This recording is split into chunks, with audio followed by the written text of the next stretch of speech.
प्यारे बच्चों, शुभ आशीर्वाद। आज की हिंदी व्याकरण की कक्षा में आप सभी विद्यार्थियों का हार्दिक स्वागत एवं अभिनंदन करता हूं। मैं हिंदी अध्यापक विनोद कुमार यादव आप सभी को आज हिंदी व्याकरण का जो प्रकरण है वो क्रिया होगा। जो टॉपिक है, कहने का मतलब वो क्या है, क्रिया है। तो क्रिया का मतलब आप क्रिया से समझ लें कि क्रिया होता क्या है, कि करना, क्रिया, कार्य, कर्म, ये सब क्या है, करना होता है, उसी को क्रिया कहते हैं। तो इसकी अगर परिभाषा लिखनी हो तो किसी काम के करने या होने, किसी काम के करने या होने का बोध, बोध का मतलब ज्ञान, बोध, जानकारी कराने वाले शब्दों को क्रिया कहते हैं। जिससे हमें यह पता चले कि काम हो रहा है, क्या हो रहा है, खेल रहा है, पढ़ रहा है, नाच रहा है, गा रहा है, कुछ भी है, वो क्या है, वो क्रिया है। या फिर लिख सकते हैं जिस शब्द से किसी कार्य के करने या होने का बोध हो या ज्ञान हो उसे क्रिया कहते हैं। जैसे लड़का पढ़ रहा है, अब पढ़ रहा है, ये क्या है, रहा है, पढ़ रहा है, क्या कर रहा है, पढ़ रहा है, ये क्रिया कर रहा है। क्या, कौन सी क्रिया, पढ़ाई। धातु, धातु, अच्छा धातु क्या होता है, धातु जो है क्रिया के मूल रूप को धातु कहते हैं। क्रिया का मूल रूप मतलब जैसे अब क्रिया है तो पठ, पढ़ाई का क्या होगा, पठ, या फिर खेलने का होगा क्रीडा, जो, और या फिर खाद धातु, खाने का।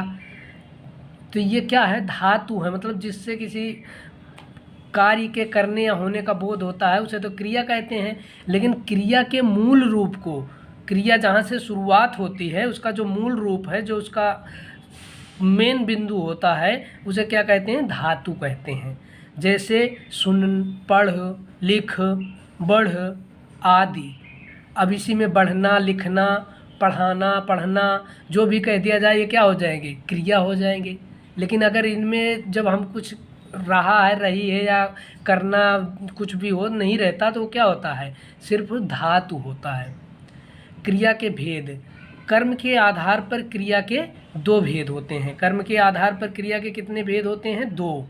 एक तो अकर्मक क्रिया होती है और दूसरी कौन सी होती है, सकर्मक क्रिया। अकर्मक क्रिया किसे कहते हैं, जिस क्रिया का फल कर्म पर ना पड़कर कर्ता पर पड़ता है। कर्म पर ना पड़ करके, कर्म का मतलब होता है जो कार्य करना होता है, जो कार्य को किया जा रहा हो उस पर ना पड़ करके, और कर्ता पर पड़ता है। कर्ता कौन होता है, जो करने वाला होता है। कहने का मतलब प्रभाव जो है वो करने वाले पर पड़े, ना कि कार्य पर, कर्म पर। तो वो क्या होता है, अकर्मक क्रिया होता है। इस क्रिया में कोई कर्म नहीं होता है, इसीलिए अकर्मक होती है। इसमें कोई कर्म नहीं होता है। जैसे बच्चे हंस रहे हैं, हंस रहे हैं, हंसने का मतलब ये है कि इसमें कोई कर्म नहीं है। जैसे अब मान लो अगर कह दिया जाए कि बच्चे पतंग उड़ा रहे हैं, तो वो क्या हो जाएगा, पतंग उड़ाना जो है क्या हो जाएगा, सकर्मक हो जाएगा, मतलब एक कर्म है इसमें। और जो हंस रहे हैं या रो रहे हैं ये क्या है, ये अकर्मक है। जैसे बच्चे हंस रहे हैं, ये अकर्मक है। सकर्मक क्रिया, जिस क्रिया का फल कर्म पर पड़ता है। कर्म अर्थात जो कार्य है, वाक्य में जिस क्रिया का कर्म होता है उसे सकर्मक क्रिया कहते हैं, जिसमें कर्म होता है। कर्म का मतलब अभी बता देता हूँ मैं। पतंग, जैसे पतंग उड़ा रहा है तो पतंग क्या हो गया, कर्म हो गया। पतंग क्या हो गया, ये कर्म हो गया। किताब पढ़ रहे हैं, किताब क्या हो गया, कर्म हो गया। क्रिकेट खेल रहे हैं, क्रिकेट क्या हो गया, वो कर्म हो गया। तो ये क्या है, सकर्मक क्रिया है, कर्म के साथ है। और सकर्मक क्रिया के भी दो प्रकार होते हैं। कौन कौन से, एक कर्मक क्रिया और द्विकर्मक क्रिया। एक कर्मक क्रिया क्या होती है, एक कर्मक क्रिया वो होती है जिसमें केवल एक ही कर्म होता है, एक ही कर्म हो। और द्विकर्मक क्या होती है, जिसमें दो कर्म होते हैं। एक कर्मक क्रिया कहते हैं जैसे पिताजी अखबार पढ़ रहे हैं, पिताजी अखबार पढ़ रहे हैं। कामिनी खाना खा रही है, कामिनी खाना खा रही है। बच्चों यहाँ पर जो सकर्मक क्रिया का दूसरा भेद है वो है द्विकर्मक क्रिया। एक बताया था आपको एक कर्मक, एक कर्मक का मतलब जिसमें एक ही कर्म हो जिस वाक्य में, और द्विकर्मक का मतलब होता है जिस क्रिया में दो कर्म होते हैं। अभी आपको मैं बताता हूँ दो कर्म कौन कौन से हैं, द्विकर्मक क्रिया कहते हैं। जैसे माली पौधों को, एक तो पौधों को और दूसरा पानी से, ये दो कर्म हो गए। पौधों को पानी से सींच रहा है। ये क्या हो गए, दो कर्म हो गए, पौधों को और पानी से सींच रहा है, ये द्विकर्मक क्रिया हो गई। अब ये तो थे प्रयोग या संरचना के आधार पर। प्रयोग या संरचना के आधार पर क्रिया के 5 भेद होते हैं। कितने? 5। सामान्य क्रिया, संयुक्त क्रिया, नाम धातु क्रिया, प्रेरणार्थक क्रिया और प्रेरणार्थक, और इसमें जो है पूर्वकालिक क्रिया प्रेरणार्थक के बाद। सामान्य क्रिया वो है जब क्रिया में एक पद हो, उसे सामान्य क्रिया कहते हैं। जब क्रिया में एक पद हो तो उसे सामान्य क्रिया कहते हैं। जैसे माला बाजार गई, एक ही पद है, इसमें दूसरा नहीं है। दूसरा क्या होता, और वह वापस आई, या और ये लेके आई, वो ले, मतलब 2 पद हो जाते फिर। तो ये क्या हुआ, एक पद हुआ। सामान्य क्रिया कौन सी हुई, माला बाजार गई, इसमें एक ही पद है ना। जब क्रिया एक पद में हो, जब क्रिया एक पद में हो तो उसे क्या कहेंगे, सामान्य क्रिया कहेंगे। और संयुक्त क्रिया कैसे कहेंगे, 2 या 2 से अधिक धातुओं से मिलकर बनी क्रियाएं। 2 या 2 से अधिक धातुओं से मिलकर बनी क्रियाएं संयुक्त क्रिया कहलाती हैं। जैसे वह विद्यालय से आ गया, विद्यालय से आ गया, विद्यालय से आ गया, क्या हुआ, वह विद्यालय से आ गया, मतलब विद्यालय से आ गया, 2 धातुएं हैं। और नाम धातु क्रिया संज्ञा, सर्वनाम तथा विशेषण से बनी क्रियाएं नाम धातु क्रियाएं कहलाती हैं।